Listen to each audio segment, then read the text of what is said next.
Tonight's big stories. Vice President Sara Duterte makes waves for saying she's skipping this year's State of the Nation address and appointing herself the designated survivor.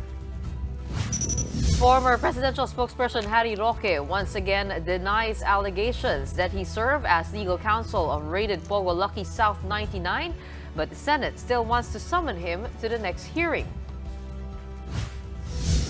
And on the eve of the 8th anniversary of the arbitral ruling, China digs in and reaffirms that it is rejecting the landmark 2016 ruling.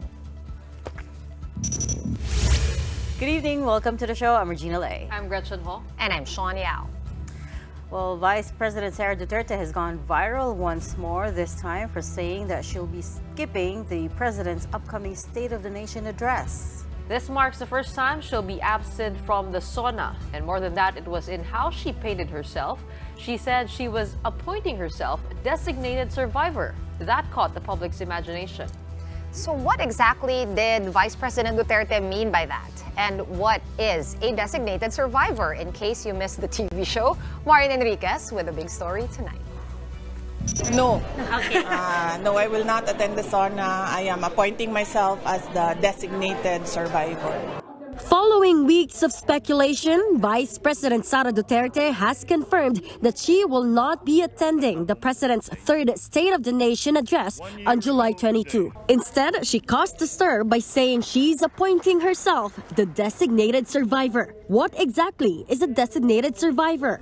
In the U.S., a designated survivor is an individual from the presidential line of succession, generally a cabinet official, who is kept separate from the president and other officials during the State of the Union address in case of a disaster. There is no designated survivor in the Philippines, but under our constitutional line of succession, the vice president will take over when the president can no longer perform his duties, followed by the Senate president and then the Speaker of the House. House Secretary General Regina Lay believes the vice president was only making a joke.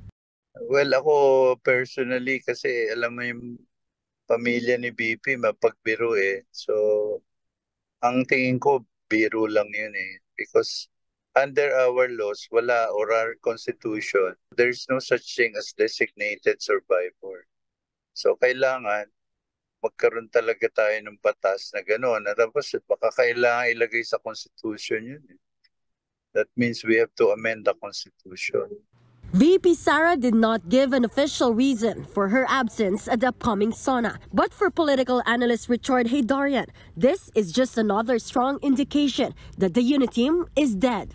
This time, mukhang wala ng pretension to any kind of unity. So, in a way, that's a snub. In a way, yun yung clear expression ng discontent niya sa nangyari ngayon pagdating sa state of play. At of course, in a way, hindi rin surprising to after yung kanyang resignation from the cabinet. According to Haydarian, this could be seen as a move similar to how former Vice President Gloria Macapagal Arroyo assumed the presidency when former President Erap Estrada stepped down. If this were to happen, the Vice President could still run for president in 2028. Haydarian adds it could also be seen by some as a threat in reference to a fictional thriller on Netflix where a low-level cabinet official in the U.S. became president after an attack claimed the lives of other high-level officials, including the U.S. president. Again, this is crazy. This is conspiracy theory. But ang point ko is, alam naman siguro nila Sara Duterte na ang daming mga rumors, conspiracy theories, and all of that. So for her to talk about designated survivor, which is a series about a cataclysmic attack on the president and those next in line of succession. I just don't think this is helpful. Is this a veiled threat? Is this a joke? Is this a kind of just a sloppy statement without any consideration for the special circumstances we have? Manila Representative Joel Chua, meanwhile, chided the vice president, saying given the current political tensions, such a joke is not in good taste because the security of the president of the Philippines is not a joking or laughing matter. Great care is taken to ensure the security of the president, especially during the SONA. He added that the VP does not have such appointing power for a designated survivor. For House Speaker Martin Romualdez, every public official has the prerogative to decide on their attendance at significant events. However, he says the SONA is a crucial moment for unity and collaboration among our nation's leaders. It is a time to reflect on our progress, address challenges, and outline our vision for the future. But despite the Vice President's absence, Romualdez says the House of Representatives remains committed to working with all branches of government to ensure that President Marcos's SONA reflects our collective efforts to improve the lives of Filipinos. He adds that unity and collaboration will continue to guide us forward. House Secretary General Reginald Velasquez says he will await the Vice President's official confirmation of her absence from this year's SONA. For News 5, Marian Enriquez, we are One News. Designated survivor. I know you haven't watched it, but I think now you will have. I think a lot of people will end up watching it just because of what she said today. But here's another little trivia for you. We actually used to have a bill that former Senator Ping Lacson was meant to pass into law, and he filed it in 2019 to create enable a designated survivor law, but it languished in Congress because the House eventually withdrew the version. He also had a tweet. This is why we're talking about Senator Ping Lacson. He said, "This is a rhetorical statement, but a good soundbite nevertheless. She is the constitutional successor to the president, not needing an appointment as the designated survivor," which, by the way, is still a pending legislative measure in Congress. So that was that bill. So siya naman talaga yung designated survivor, even if there's no such label yet in the Constitution. Not really, because let's take a look at Senator Lacson's bill. Senate Bill 982 is what he filed, and it says it's trying to appoint an acting president, basically, and it spells out the whole line of succession. So it says, in the event both Senate President and Speaker of the House are unable to act as acting president, the most senior senator, based on the length of service in the Senate, will be first in the line of succession, and then after that, acting president, and then after that is the most senior representative in the House, in the lower house, based on the length of service as well.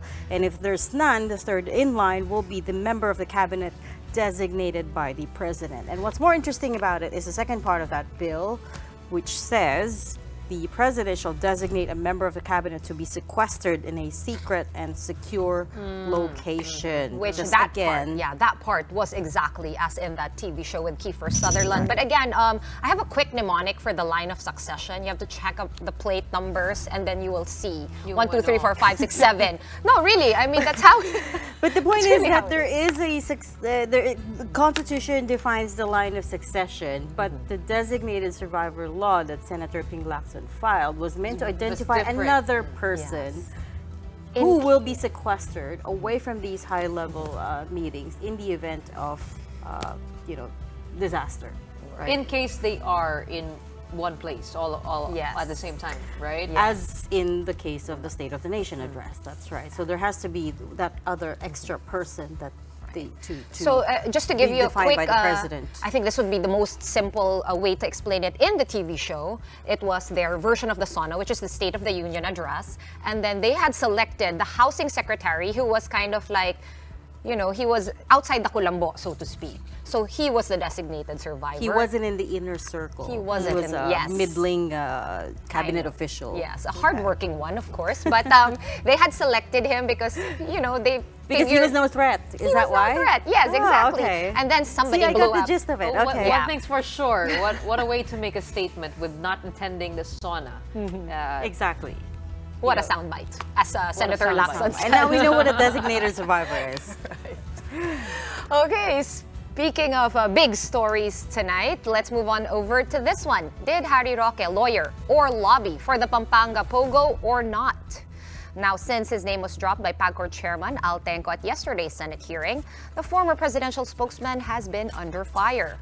But he did tell our sister program on Radio 5 that he never served as legal counsel to any Pogo, not even the embattled Lucky South 99. Arian Calumbiran with the story. Former presidential spokesperson Harry Roque has vehemently denied allegations linking him to a raided Pogo hub in Porac, Pampanga. In an interview with Ted Filon and DJ Chacha on Radyo 5, Roque said he never served as a legal counsel to any POGO, including Lucky South 99, which was raided by the police in June, and insisted his client was Whirlwind Corporation, which he said was just a service provider to Lucky South 99. Pero ang Whirlwind po, hindi po siya POGO operator. Siya po yung nagpapaupa doon sa Lucky South 99 na siyang merong lisensya dati ng POGO, at siya rin po ang service provider. When asked how he met Cassandra Leong, Roque described her as the corporate secretary of Whirlwind, responsible for signing all pleadings filed with the Court of Appeals, RTC Angeles, and MTC Porac. Roque said he first met them as venture capitalists promoting projects including a liquefied natural gas plant in Bataan and a solar project in Cebu. As for the land used for the POGO operations, Roque noted it is still owned by the Cruz family. Sa ngayon po pag-aari pa rin po yan ng pamilyang Cruz. Nagdidimandahan po, kaya nagkaroon ng problema itong Whirlwind. Pumasok sila sa isang contract of lease doon sa tatay, si Roberto. Eh ang nangyari pala, ang registered owners, yung mga anak. At hindi naman alam, Whirlwind, na nagdidimandahan yung ama at saka yung kanyang mga. Roque also expressed confidence that the ongoing Senate hearings will not uncover any new information that would link him to illegal POGO activities. Wala po talaga silang mahahanap dahil ako po'y wala kaugnayan sa kahit anong POGO. Kaya lang naman po ako naugnay dyan dahil nga alam ng mga korte sa Angeles, sa Porac na ako talaga ay tumatayong abogado. As for the news that his bank documents and those of his former executive assistant were linked to Lucky South 99 by the PAOK, Roque says he'll welcome an investigation. Mag-imbestiga po sila kasi mali naman ang sinabi nila. No? Si Altenco po, in fact said, hindi ko po pineresure ang PAGCOR. So mali po ang premise nila to begin with. At yan po ay attachment sa isang affidavit of support. So let us just comply with the law. No? Meron po tayong bank secrecy. I never waived my right to bank secrecy. At kung gusto po nilang imbestigahan yan, feel free po. Roque also stressed multiple times that PAGCOR Chairman Altenco's sworn testimony did not accuse him of lobbying for POGO licenses. Ang sinabi lang niya sa akin, diretso siya. Yung pakiusap na magkaroon ng rescheduling of payment dahil naging biktima ng estapa nga yung Lucky South. So wala nga pong usaping lisensya dun eh. So anyway, I take it for what it's worth, no? Dahil yan po ang naging testimonya niya. Pero ang pakiusap ko nga lang sa media, sana maging makatotoo naman sila dun sa mga sinabi mismo ni Altenco nung siya po ay under oath. Roque has gone so far as to threaten to sue news outlets including One News, Rappler, Inquirer, and UNTV over reports saying Tenco identified him as the one who lobbied for illegal POGOs. Arian Kalumbiran, we are One News. Despite his explanation, Senator Risa Hontiveros, who chairs the Senate Committee on Women and Children, remains unconvinced and is determined to summon Roque to the next hearing. So, abogado siya ng POGO company, hindi lamang ng may-ari ng lupa kung saan nakatayo yung POGO, ay siya po'y iimbitahin namin sa susunod na hearing, pati po si dating PAGCOR Chair Domingo. Senate President Cheese Escudero believes the allegations against Roque are serious and Roque himself should address the issue. He says, I hope Roque will use the opportunity in the Senate to explain. The Presidential Anti-Organized Crime Commission also plans to include Roque in its investigation. The agency says it can now say in public that Harry Roque is the lawyer for both Whirlwind and Lucky South 99. As for Senate Minority Leader Coco Pimentel, he said it is clear that when Roque became a lawyer for private companies, he was no longer a government official and could practice his profession as a lawyer. But Pimentel added to end the entangled problems with POGO, President Marcos should order the immediate halt of all POGO operations in the country and give legal POGOs 1 month to wind down their operations. All right, moving on over to the upcoming midterm elections. ACT Teachers Party List Congresswoman Franz Castro will be gunning for the Senate next year, alongside what the Makabayan bloc says will be a full slate. Marian Enriquez reports. The Makabayan bloc is setting its sights on a full Senate slate for the 2025 midterm elections, starting with ACT Teachers Party List Representative Franz Castro. The group said it's prioritizing bets from their coalition and is now in the process of picking out nominees before finalizing their list in the coming weeks. Nakahanda po ang Makabayan na magpatakbo ng hindi lamang isa o dalawang senador, kundi buong slate ng mga makabayan at progresibong kandidato na magtatala sa angkan ng mga mayayaman o mga dinastiya sa politika. Hindi korap. So who will make up the rest of Makabayan Bloc's Magic 12? What we know for now is it could involve candidates from other parties. Bukas naman kami sa nominasyon o suggestions ng ibang individual na kandidato na magkaroon ng pag-agree pagkaisa doon sa ilang mga issue at sa plataforma. The Liberal Party earlier said it was also open to alliances with like-minded parties. LP President Edsa Lagman said they would be fielding 6 candidates at most, but just like Makabayan, no names have been released yet. And there have also been no formal talks yet between LP and Makabayan. Wala pang formal na usapan. Bukas ang proseso ng Makabayan sa mga individual na may track record ng pagtindig sa mga issue ng bayan. For now, political watchers are on wait-and-see mode to see whether these two parties will indeed be joining forces to go up against admin-allied bets and a possible Duterte bloc. For News 5, Marian Enriquez, we are One News. Okay, we have some breaking news which just came in as that report was playing. Still on Pogos. Still on Pogos. So the Court of Appeals has granted a freeze order on the accounts and assets of Tarlac Mayor Alice Guo and other entities and other people involved in the investigation in Senate. Specifically Huang Qiyang and Lin Paoying.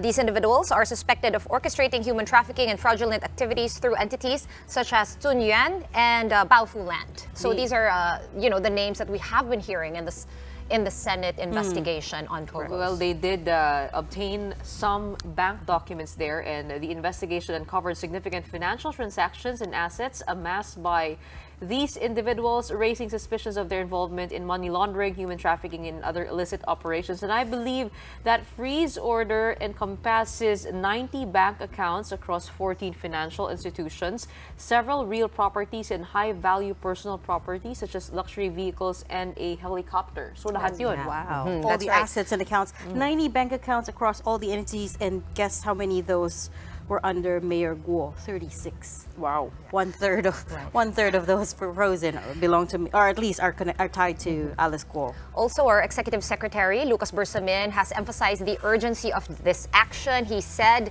it is imperative that we take swift and decisive measures to halt the operations of those who exploit our financial system for illegal activities. I instructed the Anti-Money Laundering Council to file for a freeze order to ensure that the assets of these individuals and entities are preserved and cannot be used to further their unlawful schemes. Okay, so walls definitely closing in on Guo and her associates. We're going to pause for a quick break right now, but right after that, China digs in and rejects the 2016 arbitral ruling once more on the eve of the award's 8th anniversary. We'll talk more about this with maritime security expert Ray Powell. Keep it here on One News.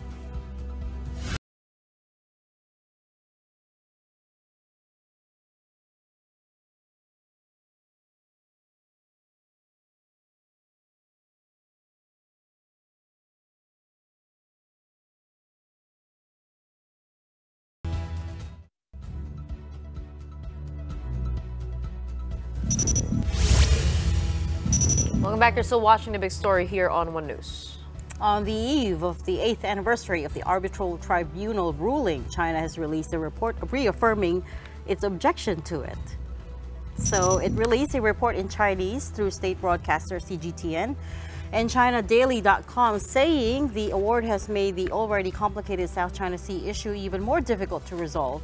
3 of the points that it laid out, let's enumerate. 1, the arbitration award is not a contribution to the international rule of law, disregarding the basic fact that UNCLOS does not regulate matters of territorial sovereignty.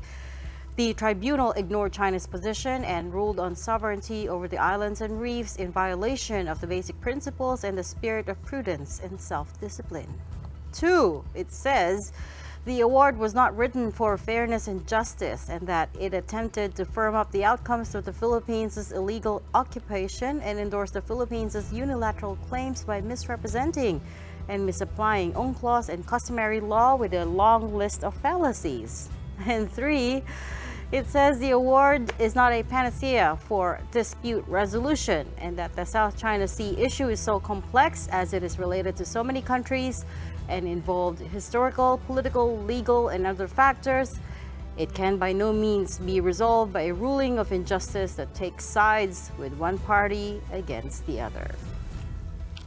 That is a lot to digest. So here to talk to us more about this, we have with us again Ray Powell. He's the director of Sealight, a maritime transparency initiative of the Gordian Knot Center for National Security Innovation at Stanford University. Ray, good evening. Welcome back to our set.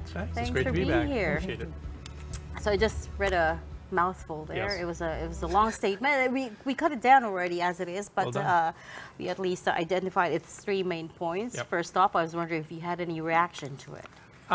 So I spend so much time, unfortunately, in this current capacity, reading Chinese propaganda. It all just sort of looks familiar to me. So, for example, they make this point about, well, they didn't rule on territory, right?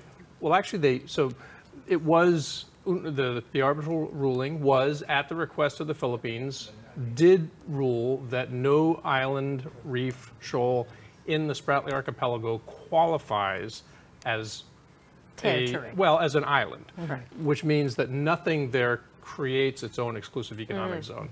So this is one of those things the Philippines was really keen to try to establish, because what they were concerned about was that China would try to then, assert an EEZ based on some claim that it had in the Spratly Archipelago. So all of these things, and of course, China essentially substitutes in its own domestic law to say, well, we recognize there's such a thing as UNCLOS, but it can't, those rules can't possibly apply here, because this, of course, is where China has historic rights. So, we just won't apply it in this particular place. Even though they themselves are a signatory to UNCLOS. Yeah. Well, it is a mouthful. Probably we're going to get a long response in the anniversary tomorrow. But if we can't seem to have common ground or a set of facts to agree on, what do you think would be the basis for a fruitful bilateral meeting? I mean, coming off the 9th bilateral consultation meeting, how did you see that go for both countries? Yeah. And do you see dialogue happening with the assertiveness of China refuting everything in the 2016 arbitral award? Yeah, I think that, it's fair to say that China will never, in our lifetimes, accept any part of the arbitral award. They are very, very dug in, and their entire, once they took that stand, and then sort of backed it up by building artificial features and and is now aggressively trying to enforce their position through these very aggressive moves that we see on TV all the time now. That has become sort of written in stone. Every child that goes through their education system in China knows that the South China Sea belongs to China all the way out to the 9 or 10- line. That's definitely out of the picture. How then do we converse with China at this point? So I think it's really about trying to manage the tension, right? The tension is going to remain. It's just, can it remain at a lower ebb, right? And this is obviously one of those things. One of the things that I think we may have talked about this last time I was here.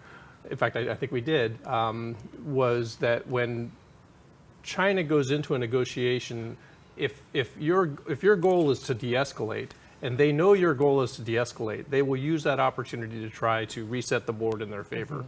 If they think that you want de-escalation more than them, they think that's a chip that they can play, you know. So it's very tricky business, you know, going into negotiations with China, and I'm sure that the people who are doing it know that very well. Okay, well, picking up from that, it's game theory. Yeah, Interesting. It is. But the last BCM that we had, which was just earlier this month, last week, I believe, you know, both sides were quite firm and reinforcing their stance, both the Philippines and China. So nothing new there, right? How do you see it moving forward? Are we going to be seeing any changes? Because I just want to know how that would kind of reflect in the next, let's say, resupply mission, which as far as I know, and I think that all of us here, we haven't heard anything yet as a follow-up to the June 17 Halabalu, that one.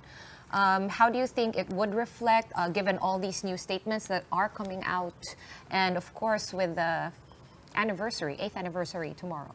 Yes. Well, so I mean, it's what's going to be the next resupply mission, I think, is the question everybody's asking, right? And the Philippines will almost certainly not the government of the Philippines will not want to talk about what that's going to look like because, you know, the operational security and all those kinds of things. And so, but, you know, clearly the model that we all grew so used to and that it pertained all the way through March, that seems to be a dead letter at this point. That seems to be done.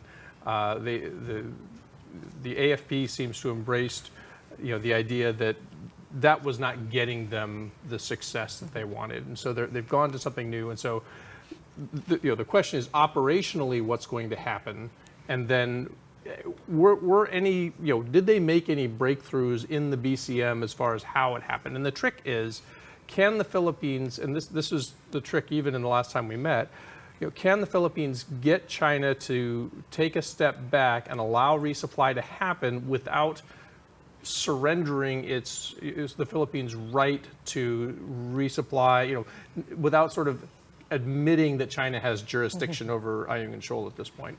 And that's a tough thing, right? Because China has the preponderance of force. They have a lot of ships. We talked about assertive transparency the last time that you were here. You said it helped us defeat China's gray zone strategy in 3 fronts: by building national resilience, by garnering international support, and by giving China reputational costs.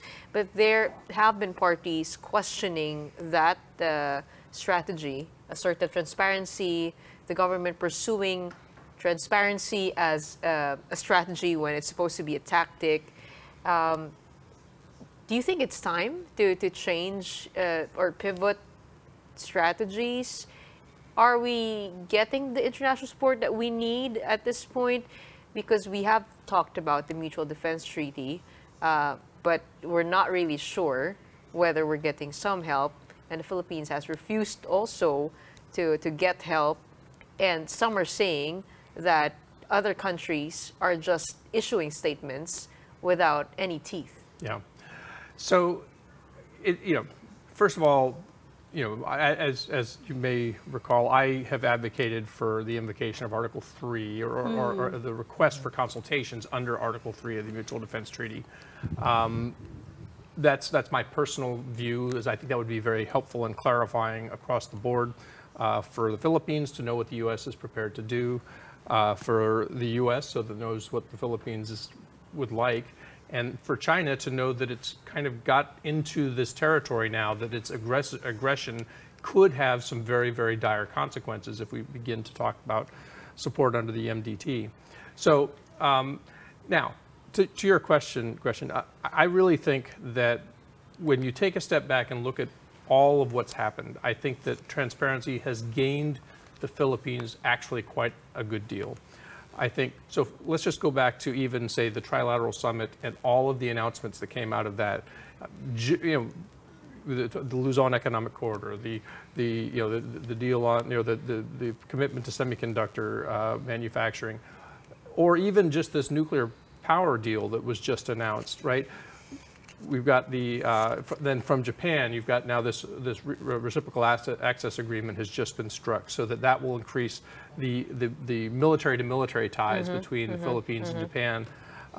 Again, you know, talk about the Coast Guard vessels that Japan is helping the Philippines with, the coastal radars, the dark vessel detection from Canada. All of these things happen for a reason, and it's hard to think that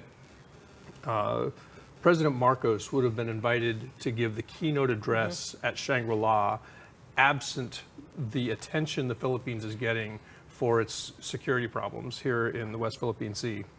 So I think that you are seeing real progress being made on the international front. I think you are seeing real resilience being built. Now, the one thing you could certainly say, it has not deterred China to date, right? And that is a fair criticism. And I think that, you know, like the Mutual Defense Treaty, transparency isn't necessarily like an on-off switch. It's not like it doesn't have to be full transparency 100% of the time or zero transparency, sort of like it was before. You can adjust your tactic. You can use it strategically. You can use it thoughtfully. But you know, I continue to believe that the Philippines has actually gained quite a good deal from transparency. And so it has, maybe, but it hasn't deterred China, as you said. But also the other thing is, what the June 17 incident at Ayungin or Second Thomas Shoal has highlighted is that they may not have planned for anything beyond that, right? As evidenced by the radio silence in the days after that incident. The first word on that incident came from China, and then there were silence before the Malacanang finally spoke. And it felt to us like, okay, so you've got transparency, the whole world saw or could see what China's doing, but then, and then what, right? What's the next step? What goes after that? Like, I think to add to what Regina was saying, I think it exposed also the weakness in our general strategy, which I mean, a lot of people will argue. There are like a lot of schools of thought here. For example, Article 3 of the MDT, some pundits are of the opinion that by the phone calls between the peers, I say the defense secretary here, the defense secretary in the United States, the Secretary of State and the Foreign Affairs Secretary, they're saying these actually already fall under the invocation of Article 3. What are your thoughts on that? So, yeah, I mean, what is an invocation of the MDT, exactly. Right? It is what you say it is, right? So if the government of the U.S. and the government of the Philippines say that we are having this conversation under the auspices of the Mutual Defense Treaty, then they are. You know, if they say, you know, we're just having a phone call and, you know, trading recipes for chocolate chip cookies, then, you know, it's whatever they say. And so what I have said is I think that I would like to see them formalized so that, you know, we can sort of have this deep level of discussion at the appropriate levels and be very clear that this is the territory that we're in. The BCM aside, one of our guests told us that he believes that Beijing has completely given up trying to work with the Marcos administration, as evidenced by the fact that they're putting maximum pressure on the resupply missions. Do you think that might be true? I don't know.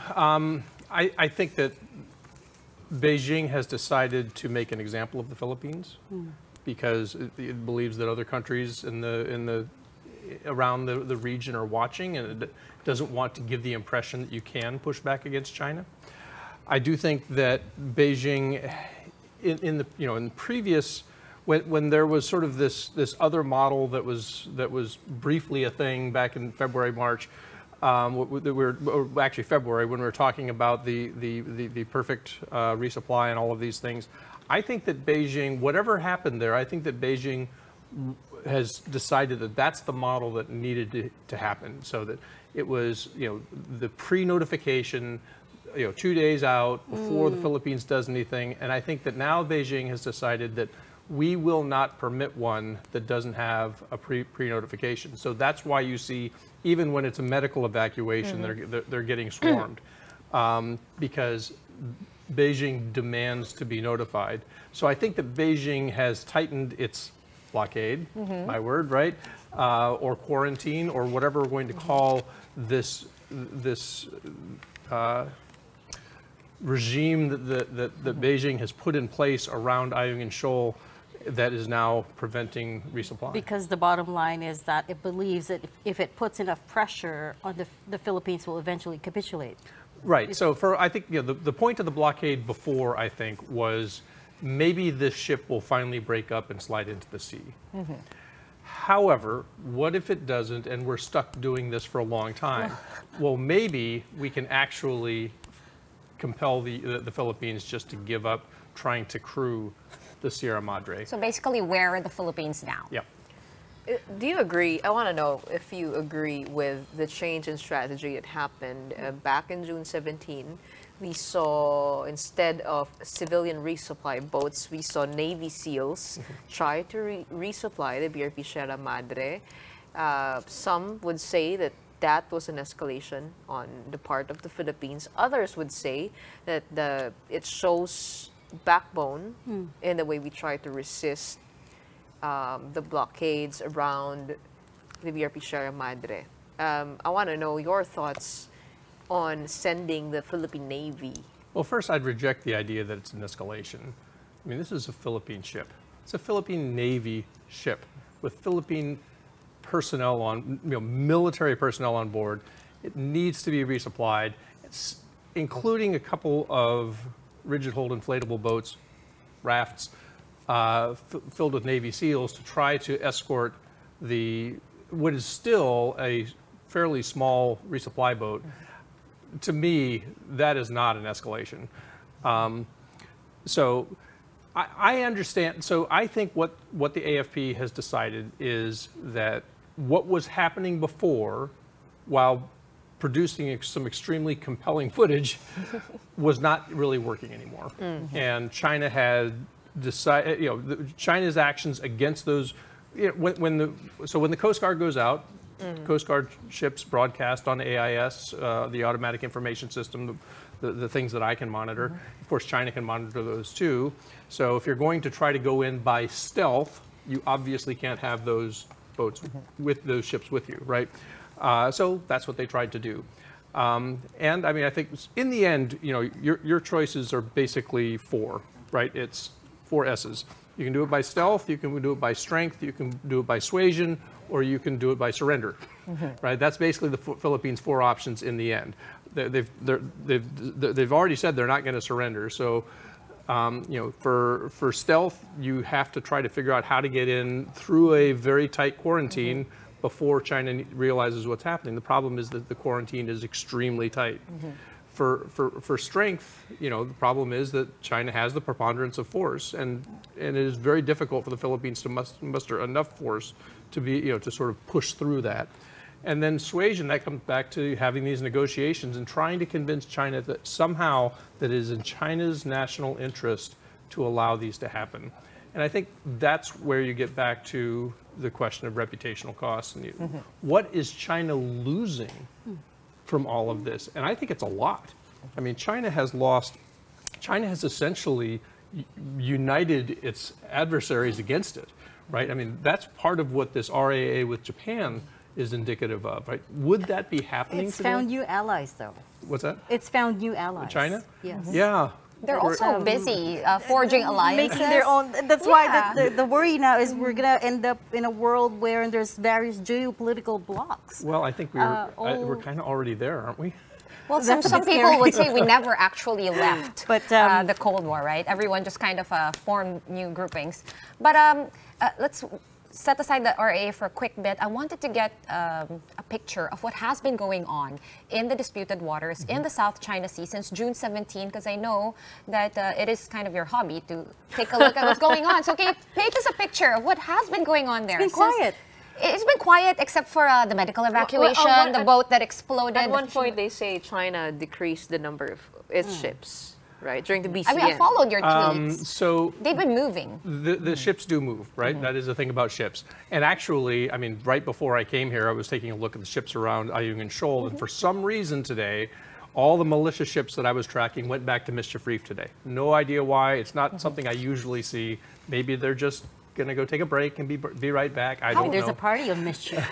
So, how many are there? Yeah, how the many number boats? of ships. well, so again, these are the ones that I can have see. AIS. Right. So I saw 6 go back to Mischief Reef. So most of these were gathered around Ayungin Shoal. One of them was over at Sabina Shoal, but they all went back at the same time for some reason. There actually were 2 back at Sabina Shoal, but one of them keeps going dark, so I can't quite tell where it is. But the monster China Coast Guard 5901 is still there at Sabina Shoal. And again, I think that probably for as long as Teresa Magbanwa is there, it's going to have a friend, at least one. And also, we see these rafted vessels will move around. So Sabina Shoal had a number of those, I'd say up to almost say 24 a couple of months ago, and more recently they haven't been there. Now, they usually don't go away entirely. It's been a little cloudy, so it's been hard to see where everybody is.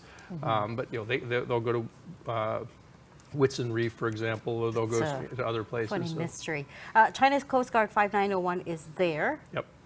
Near Sabina Shoal. Yep. On the other side, you've got the aircraft carrier, Shandong, right? Passing through the northern Philippines on the way to drills in the Pacific. It's something that the AFP's monitored, but they said eventually that it's not something to be concerned about. Do you think that's something? Do you think the fact that the aircraft carrier passed through very close to Philippine waters says something? I mean, I think that, so it is innocent passage, right? And you are allowed to do that, and U.S. does that.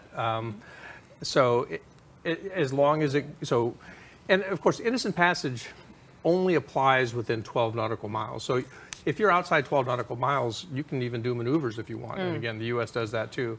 I do think that, sort of in general terms, it's important because it shows that China is continuing to grow its capability. It's trying to expand. Now, it takes a long time to create a carrier force. And just having an aircraft carrier is just one step in a very long process of turning it into what the U.S. has been doing right since World War II and before. So it is still something very new for China. So it's a nascent capability, but it's an important one. Your thoughts on the RAA? Yeah. Yep. Yeah, to add to that, coming into this conversation is Japan, which is for the longest time called its Army Self-Defense Forces. It has refused to, or it is not allowed in its constitution to have aircraft carriers. I think they have helicopter carriers, quote unquote. I want to know what you've been seeing. Have you been tracking Japanese ships out there? And what can you say about the pivot and Japan's posture? I don't track the Japanese Navy, just like I don't track the Chinese Navy or the U.S. Navy, because they're very hard to track. They don't broadcast on AIS. They're not required to under International Maritime Organization policies, laws. So, you may know, I actually have a podcast I do with my former boss, Jim Caruso, and we had Admiral Phil Davidson on recently, who used to be the commander of Indo-Pacific Command, and he called Japan's new defense policy the most important development so far this century in terms of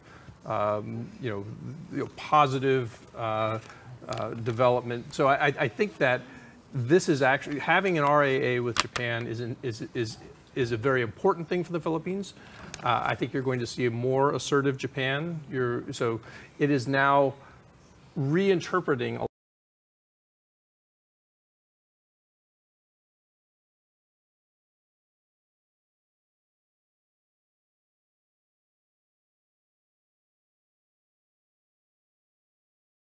Absolutely.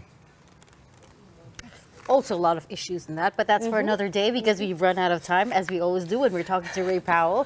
Thanks so much for your time again tonight, maritime security expert Ray Powell. Thanks.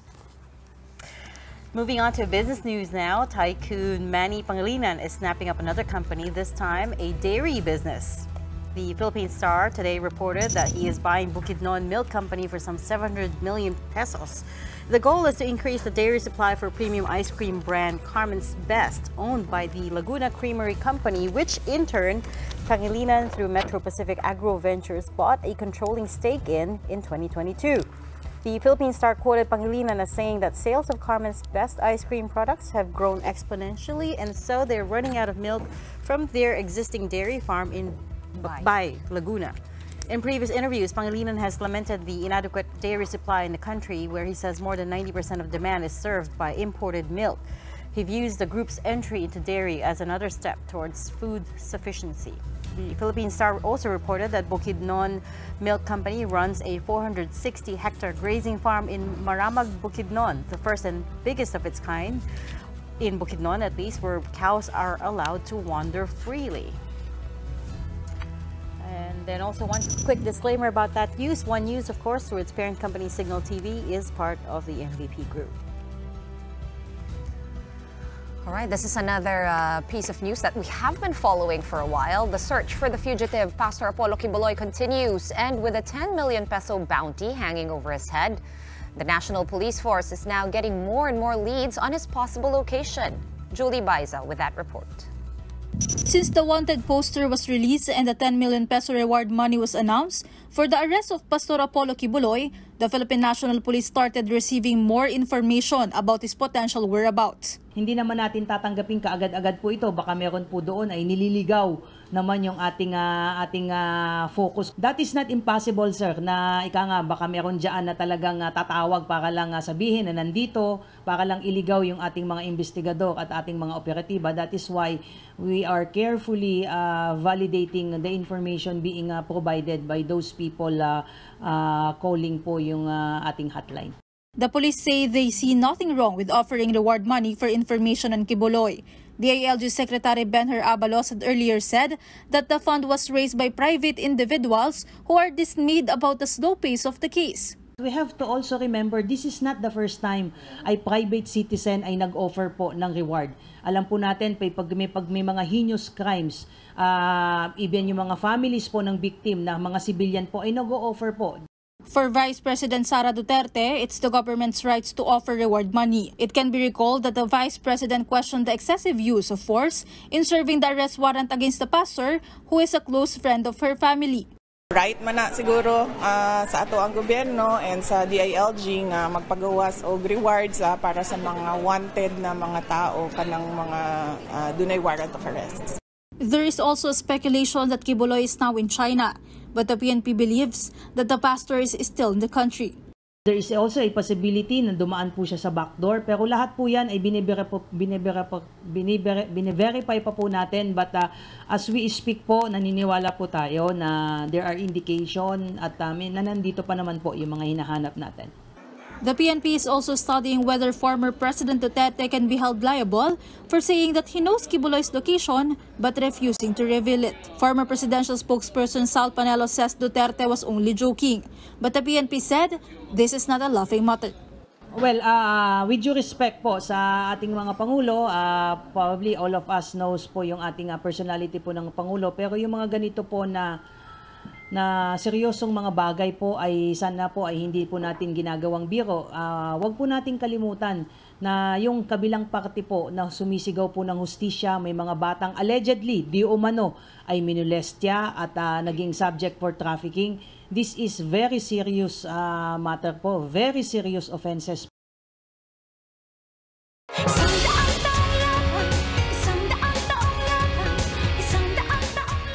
Moving on to Olympic news, another quick update. Our Olympic team is doing ahead of Paris 2024 because it is just 15 days away. This time, let's check on the weightlifting team. Barbell by barbell, rep by rep, our Philippine Olympic weightlifting team is hard at work at Sport Campus SAR in Saarbrücken, Germany, ahead of the Olympic Games Paris 2024. Ramping up their preparations are Elrene Ando, Vanessa Sarno, and John Seniza. With the country's first Olympic gold coming from weightlifting, all eyes will be on the three as they look to bring home another gold for the Philippines. Weightlifting will start on August 7 and conclude on August 11. And just like that, we have run out of time totally and completely for tonight. So that's it from us three here at The Big Story. We are One News, all sides, all the time. Thanks for tuning in. Have a good night.